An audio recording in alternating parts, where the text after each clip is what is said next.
ยังมายังอ้ายมาสิมาข้อคืนดีน้ำอ้าย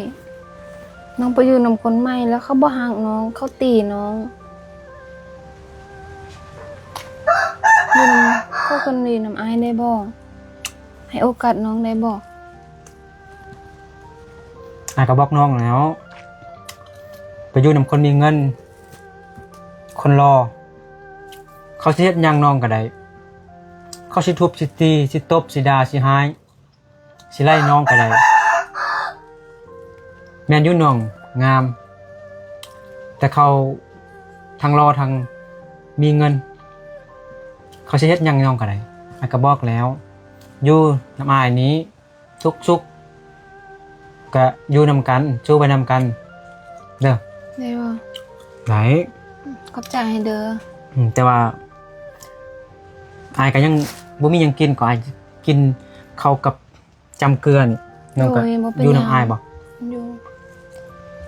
น้องกินข้าวแล้วบ่ยังบ่กินเถื่อแต่มื้อเช้าบ่ได้กินข้าวเถื่อกินเกลือบ่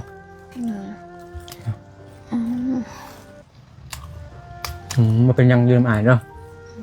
อายสิดูแลน้องเองเด้อบ่มีแนวกินก็อาจสิไปรักกินข้าวสิรักผักรักมะอึเขาจะชวนมาให้น้องกินเด้อโอ้ยมื้ออาจสิไปเลาะป่าไปซอกตุฟานตุกวางตุเสือตุช้างให้น้องกินเด้อเบิ่งโอ้คือว่ามีหอยโอ้ให้ตีน้องทำไมพวกไม้ตีเบิ่งมือก็คือว่าเป็นหอยเข้ายิกเข้าอันตีเนาะเมื่อหน้าเราจื้อจำคำไอ้เว้าเด้อเดี๋ยวน้องเจอไอ้บ่ต้องไปอยู่น้ำอายเป็นอะไรก็อยู่น้ำอายเดี๋ยวเราจะสู้ไปนำกันเด้อเลยมาเป็นยังไงอยู่น้ำอายเด้อกินข้าวมากินหน่อยก็ได้ไอเค็มเกลือมันก็เข้มเลยเนาะมันซีเมนน้ำตาลน้องก็เบาเกินเนาะเข้มบ่เค็ม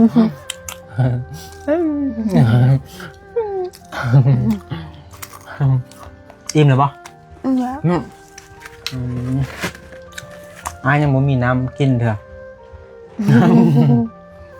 เดี๋ยวไอซิไปหลักนำเข้ามาให้น้องกินกันนะมีทายไปเรื่องหลักทายไปเรื่องเดี๋ยวไอไปหลักนำเข้าบนนี้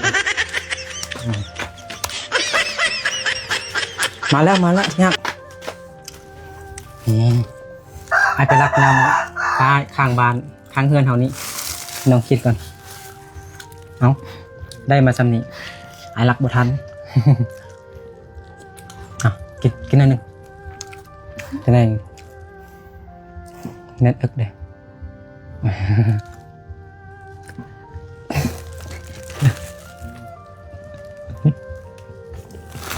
เที่ยวเป็นอย่างดีใจปะใจสุดภูมิใจจะไอรักเก่งกันปะก็บอกแล้วไอรักเก่งไอขโมยเก่งอยู่น้ำไอเนี่ยไม่ต้องเป็นห่วงแกอยู่กินอ๋อพ่ออะไรบอกกันบอกพ่อแล้วไอจะไปรักอีกเห็นบอกดีใจเป็นบอกยังไงเป็นบอกมีความสุขได้ยิ้มได้หัวก็อยู่กับพวกมานี่พวกไม่ตีดาหายตบต้อยมันบอกแล้วอ่ะกินนี่มาจ้ะ